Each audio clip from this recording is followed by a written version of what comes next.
Hello, Chain Gang, and welcome back to the Four Chains Travel and our Four Chains in Italy playlist. If you are only subscribed to our travel channel, you might be asking yourself, who is this great pizza trainer? Well, it's me.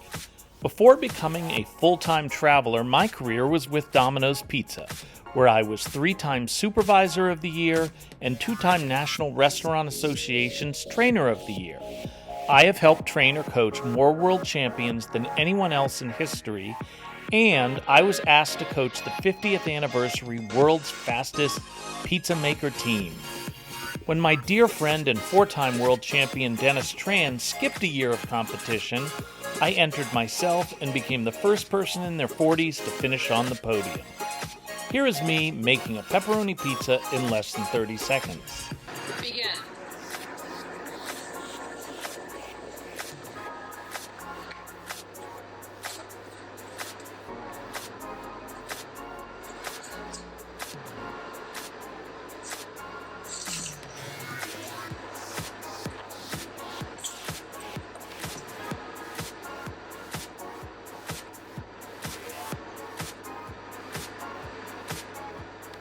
Time. 27.24. There you go. Not bad for an old man, huh? Woo! Under 30 seconds. Now you may be asking yourself, why would I take a pizza making class in Italy when I have taught so many of them in the US? Well, you may have noticed that my demonstration did not include making the dough ball from scratch, and I really wanted to learn that part. Also, the class taught you how to make gelato, which I love almost as much as pizza. We are at Towns of Italy experience makers. We take a pizza making class and a gelato class. Towns of Italy is right in the heart of Florence, and our instructor for this class was Lisa. Florence is a long way to go for a cooking class, but when we were introduced to our table mates, we realized how small this world actually is. Ciao. You are not going to believe this. La terra è piccola, no? La terra è piccolissima. Yeah. This is Morgan and Chloe. And Morgan, they both live in South Carolina now. Morgan was born and raised in Alexandria, Virginia, where we were born. And well, I was born in Pittsburgh, but when I was 2, moved to Alexandria. I was born in Alexandria. Small world, isn't it? It's a small world. Yeah. Guys, welcome officially to Towns of Italy. I'm Lisa. I'm gonna be your chef today. Okay, now today I'm super professional. Sì. I love it. My low voice is gonna be like. No, voce bella. Voce bella. Sì. Ok. Grazie. Prova, prova. Prova. Va bene. Bene, va bene? Bene, Bravissimo, bene. bravissimo. Guys, today I'm super professional. Welcome to Lisa Cooking Show. 5 ingredients. Flour is the most important one. Which type of flour are we using? Please feel with your fingers the flour in front of you and tell me which type of flour we're using. Wheat. Guys, 00. Exactly. Okay, it's the finest type of flour you can find. It's actually a type of flour that we use everywhere in Italy. We love to use it. We used to make pasta, we used to make pizza, we used to make focaccia bread that here we call schiacciata. Have you ever had some focaccia? Okay, it's delicious. And then guys, of course, at home, you can make your own recipe. Today, I'm just gonna give you the base, the very basic recipe. Then, I already sprinkled some salt in every single little mountain you see in front of you. The salt, you can even not put it, but guys, without salt, you need some spice, okay? You need some salt in your life, even in your pizza. I want at the end to have my bite well balanced. I don't want it to be all salty just on the toppings and the tomato sauce and my dough to be without a flavor, okay? I just want it to be balanced, the pizza bite. Then, extra virgin olive oil, but it's the first press. Extra virgin olive oil. Olio extravergine di oliva. You see the color? It's wonderful. It's, I can tell you everything about it, the highest point of smoke, the fats inside of it. But for today, we only consider the fat that is the best quality. It's where you have the first press, best quality, less quantity, okay? And it's just gonna give a nice color to our dough and some crunchiness. I have my yeast inside here. Already I took some while you were entering, setting it up. I just took some fresh brewer yeast, lievito di birra.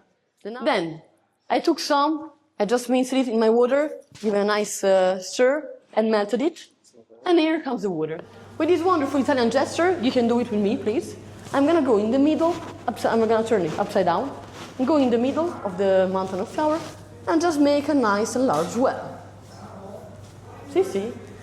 Just make it large enough, I would say, at least as your hand wide open on top of it, okay? And now, guys, I'm gonna add the water, okay? I'm adding 110 milliliters of water for every single pizza.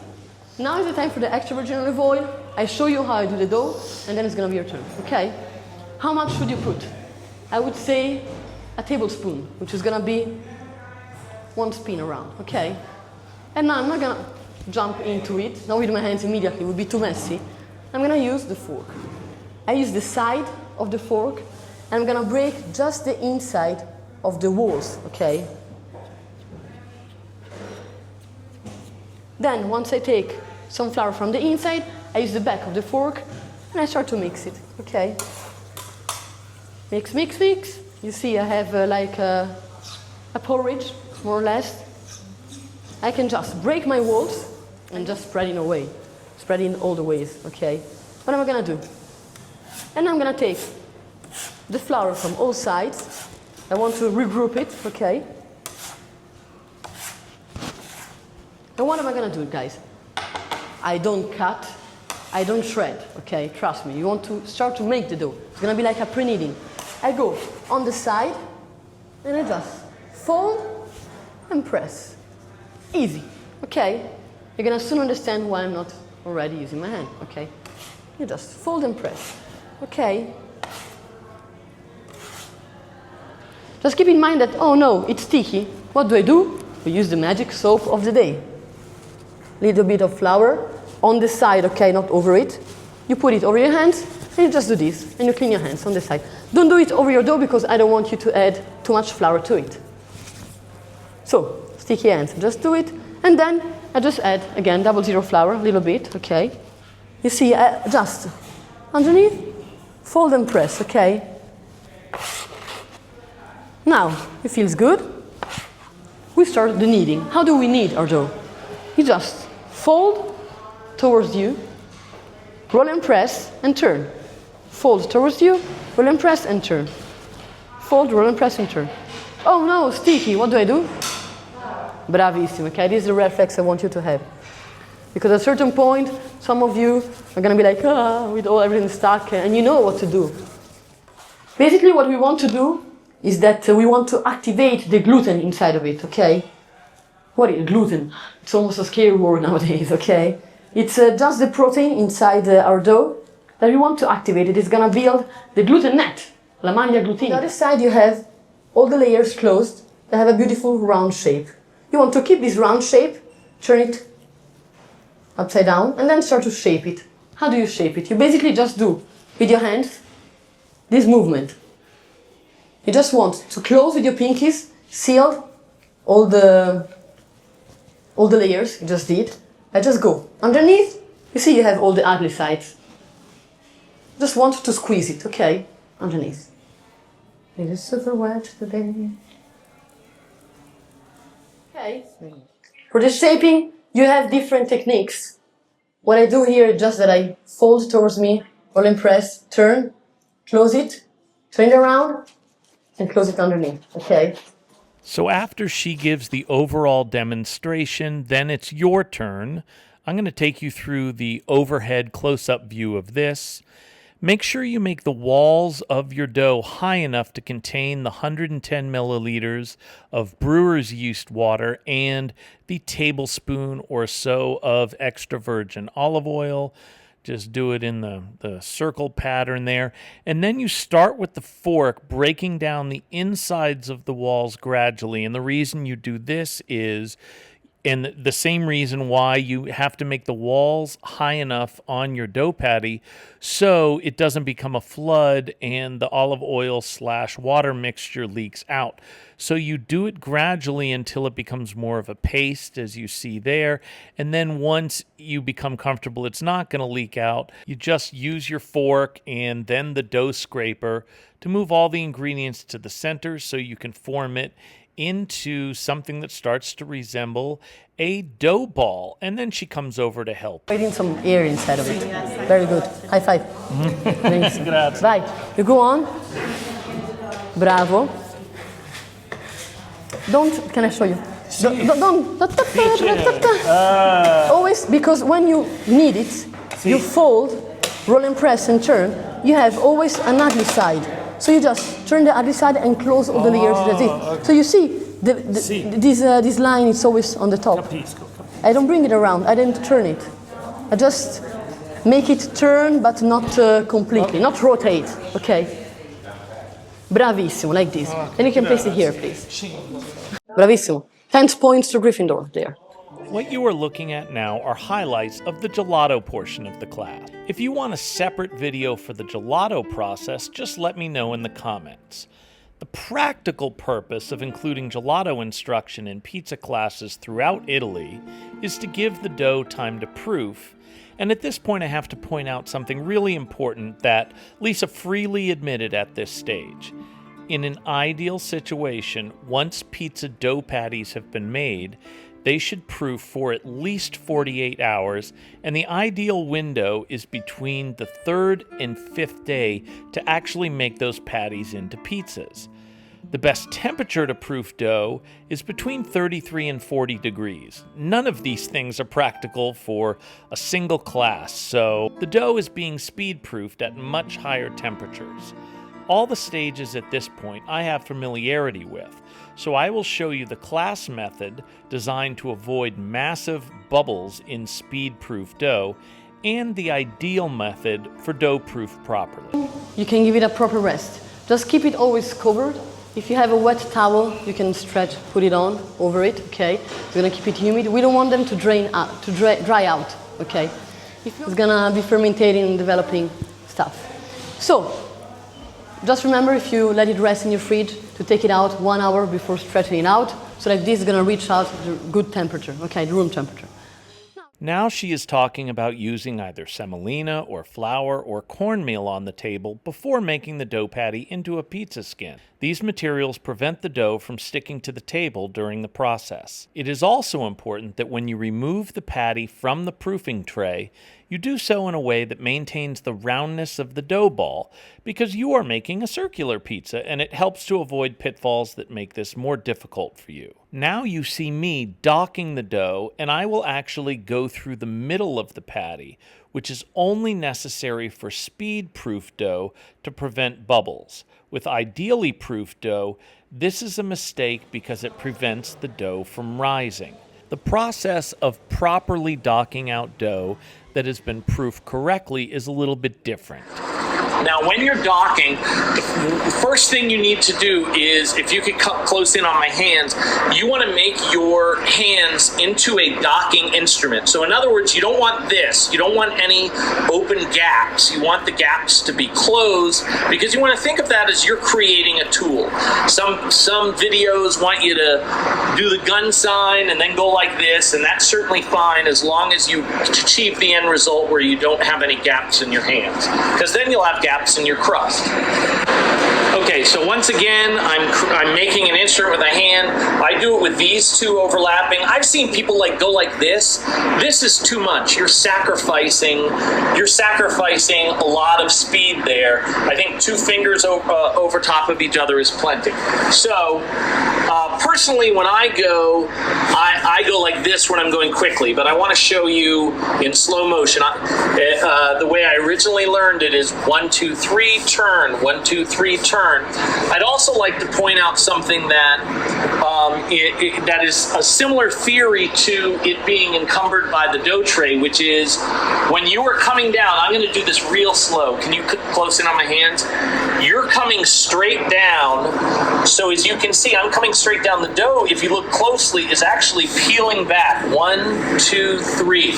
One of the things that I see a lot is when people are making dough is, especially when they're starting out, they're going like this, which look what happens to the dough. All of a sudden it's turning into a football, right? So you don't want to do that. Come straight down, all the way around. 1, 2, 3, turn, 1, 2, 3, turn. This is the easiest way to learn, and then you can make adjustments. Now, here's another thing. If you could put the camera down kind of slowly on the slap table here, like actually literally almost place it, you can see how thick my middle is. Sometimes you'll eat a pizza from a place, it doesn't matter whether it's Domino's or somebody else, and you'll think to yourself that it tastes like bad, like it's spoiled or something like that. A lot of times, that's because when they are making the pizza, they have gone through the middle. So the middle of the pizza is very thin, and of course the most popular topping is pepperoni. So when the pepperoni, when some of the juice comes off of it, the fat, let's face it, it goes. If the middle is thin, it goes to the center. If you close up on this pizza, here's something that I see a lot, which is just unacceptable. People going through the center of the pizza when they're docking it. Do not go through the center. You want a thick center so the pizza will taste good, okay? I'm just gonna want it to stretch. I'm left-handed. I'm gonna pull with my left and turn with my right. You can do the opposite. Pull with the right, turn with the left. See? Based on the reactions of my table and the instructor, I feel a little like undercover boss. So here's my instruction on how to do great edge stretch. Wow! Benissimo, wonderful. We turn it around, and this is the most important part of making the pizza, which is edge stretching. So, like most things, if you keep it simple, you're going to get the best results. And it's called edge stretching because you're stretching. I'll wait for it for you to answer for yourself. That's right. Good job, everybody. You're stretching the edge. You are not stretching the middle. So one of the things I would say to you is 95% of the work should be done above the top knuckle, because you don't want to stretch out the middle of the pizza. You want to stretch out, that's right, the edge. Awesome. You guys are getting so good. So most of the work should be done above the top knuckle. There's lots of strategies I've seen that works. This is the one I do. If I've gone all the way to the slap table, once I get here to edge stretch, I anchor in my pinkies and then I go like this. And you can see the placement of my hands now. It should be this way the entire time. Look at the edge here. I'm putting pressure above the top knuckle, and you can see how nice and even the edge is coming, okay? One of the things that that I've heard from a lot of people that are talented is the difference between being a great pizza maker and a fair to terrible pizza maker is the difference between this, fair and terrible, this, great. If you're going like this, when you're edge stretching, you're not stretching the edge. Sorry. Once again, the voice cracking here. You're stretching this area. That's why instead of being like this, you want to be like this. 95% of the work being done above the top knuckle. So once again, to repeat, you're going like this. Now, if you find yourself when you first start making pizza that you start out perfect, but then all of a sudden your hands are like this, you're doing it wrong. Because look at where my hands are. I started out and I was perfect, and now my hands are like this, and where am I stretching? I'm stretching here. I want to stay stretching the edge. Tomato sauce. The type of tomatoes I'm using are San Marzano tomatoes. They're canned, pre-cooked. I don't use fresh tomatoes blended because it would release too much water, okay? I don't want to end up with a pool party in my oven, no. I don't want to end up with a lake, no. They just have been blended, dressed with extra virgin olive oil, pepper, salt, and oregano. Count with me how many spoons of tomato sauce I put. Lisa suggests only 3 tablespoons of sauce because oversaucing can make a pizza soggy. Saucing with a spoon as opposed to a spoodle is much more difficult to get perfect, but the principles that make a good saucer do not change. But if you close up on the spoodle here, the bottom of the spoodle is flat, the pizza is flat. There's things that you don't want to do. One of them is use the side of the spoodle. If you look at traditional sauce spoodles, the wall of it is very high. People got used to it.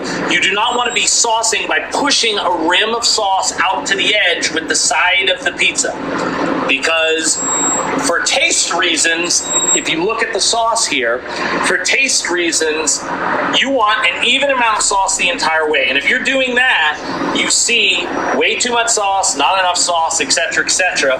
And when people are not good at saucing, they generally do a couple of things if you want to close up here. They press too hard on the spoodle, and then they make a target. It's hard for me. And the other thing they do is bad is they rotate it on its axis. This is flat, the pizza's flat. You never rotate on its axis. If you go like this, look, anytime you try to manipulate the sauce, I'm doing an exaggerated version of what I've seen, but it just needs to be flat. Watch, this looks terrible, right? But if I keep it flat, watch this get fixed. You understand? What people do is they think, oh, this is too far out here, so they rotate it on its axis to try to kind of manipulate it in, and look what happens. Too much sauce, not enough sauce. It becomes a target, okay? So we're going to talk about, those are the two things people make mistake first. To go over, they use the side of the spoodle to push sauce to the edge, leaving thick sauce at the edge and then a white spot, or they rotate the spoodle on its axis. Every time you do that, it messes it up. So this looks to people like an unrecoverable pizza, or if you're already a pizza maker, it might look to you like a decent pizza. So start with small circles, work your way to big, and then through the center. What you want is an even amount of sauce throughout the entire pizza. Now, mozzarella time. The type of mozzarella I'm using is a fresh mozzarella fior di latte. We love it. We don't use a dry cheese. I don't want to end up having a dry chewing gum over your pizza. You just make medium big chunks. If you want to stay 1 hour like this, you can. Just know it's going to release lots and lots of water. I'm going to try my best to cook it, but guys, if you make medium big chunks, they're still going to melt, they're going to be creamy, and they're going to be delicious, okay? One final note about toppings. If you're using thin toppings like the basil you see there, or fresh spinach, or even thinly sliced prosciutto, put that underneath the cheese, or it will overcook or possibly burn. All right, let's get on to the review as you watch Lisa slide the peel underneath the pizza, and you have to do it that way if you don't have a pizza screen. This class was amazing, and I highly recommend it to everybody. That's Angie and my pizza there. They turned out great. They really tasted good despite the speed proofing, and I even busted out into a dance, which you don't see often on our channel. The wine is free and not bad, but they will give you soda if you don't want to drink. We liked the people that we hung out with, and we all toasted at the end. And frankly, we didn't want to say goodbye because it was fun, and Lisa was fun, and I just highly recommend it. But we do have to say goodbye. Once again, if you'd like to see the gelato portion of this class, just leave it in the comments. But we have more videos coming on Florence either way because it's our favorite city in the world, and we have been there 6 times over the last 20 years. If you like this video, please like and subscribe, and we'll see you every Saturday on the 4 Chains Travel. Grazie.